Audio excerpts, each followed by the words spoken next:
بسم اللہ الرحمن الرحیم۔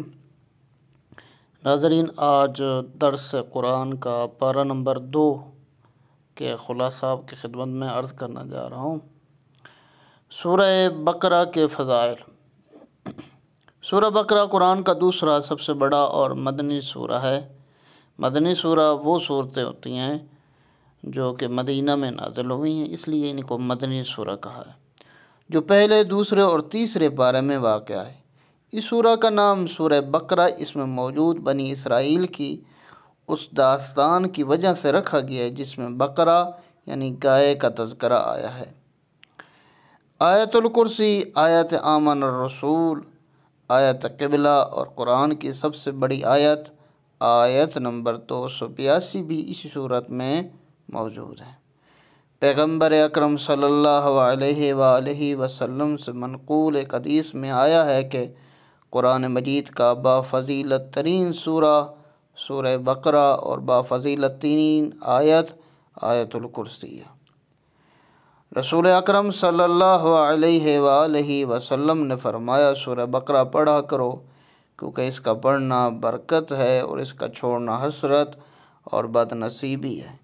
اس سورہ کے پڑھنے والے پر کسی کا جادو نہ چلے گا، یعنی ہر قسم کے جادو سے وہ محفوظ رہے گا۔ حضور پاک صلی اللہ علیہ وآلہ وسلم نے فرمایا کہ جس گھر میں سورہ بقرہ پڑھی جائے شیطان وہاں سے بھاگ جاتا ہے۔ اب قرآن کریم کی مختصر تفسیر جو آپ کی خدمت میں پیش کر رہا تھا، اس کا دوسرا پارہ، اس بارے میں 4 باتیں ہیں۔ پہلی بات تحویل قبلہ، دوسری آیت بر اور ابواب بر یعنی نیکی کے عنوان سے، قصہ طاعون، قصہ طالوت۔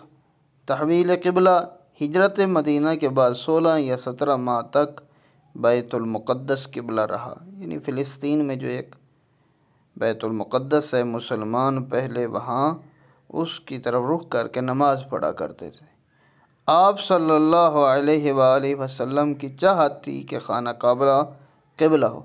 اللہ تعالیٰ نے آرزو پوری کی اور قبلہ تبدیل ہو گیا۔ آیت بر اور ابواب بر، لیس البر ان تولوا وجوہکم، یہ آیت بر کہلاتی ہے۔ اس میں تمام احکامات، عقائد، عبادات، معاملات، معاشرت اور اخلاق اجمالی طور پر مذکور ہیں۔ آگے ابواب بر میں تفصیلی طور پر ہیں صفا و مروہ کی سعی، مردار خون، خنزیر کا گوشت اور جو غیر اللہ تعالیٰ کے نامزد ہو ان کی حرمت، یعنی ایسا حیوان جو اللہ کے علاوہ کسی اور نام سے ذبح کیا گیا ہو وہ حرام گوشت جانور ہو جاتا ہے، وہ مردار ہو جاتا ہے۔ اسی طرح خون بھی نجس ہے، خنزیر بھی حرام ہے، ان کا گوشت بھی کھانا حرام ہے۔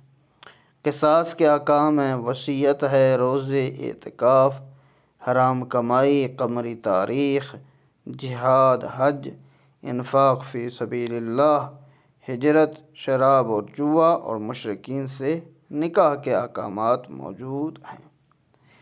قصہ طاعون، کچھ لوگوں پر طاعون کی بیماری آئی، وہ موت کے خوف سے دوسرے شہر چلے گئے۔ اللہ تعالیٰ نے 2 فرشتوں کو بھیج کر انہیں موت دی تاکہ انسانوں کو پتہ چل جائے کہ کوئی موت سے بھاگ نہیں سکتا۔ کچھ عرصے بعد اللہ نے ایک نبی کی دعا مانگنے پر انہیں دوبارہ زندگی دے دی۔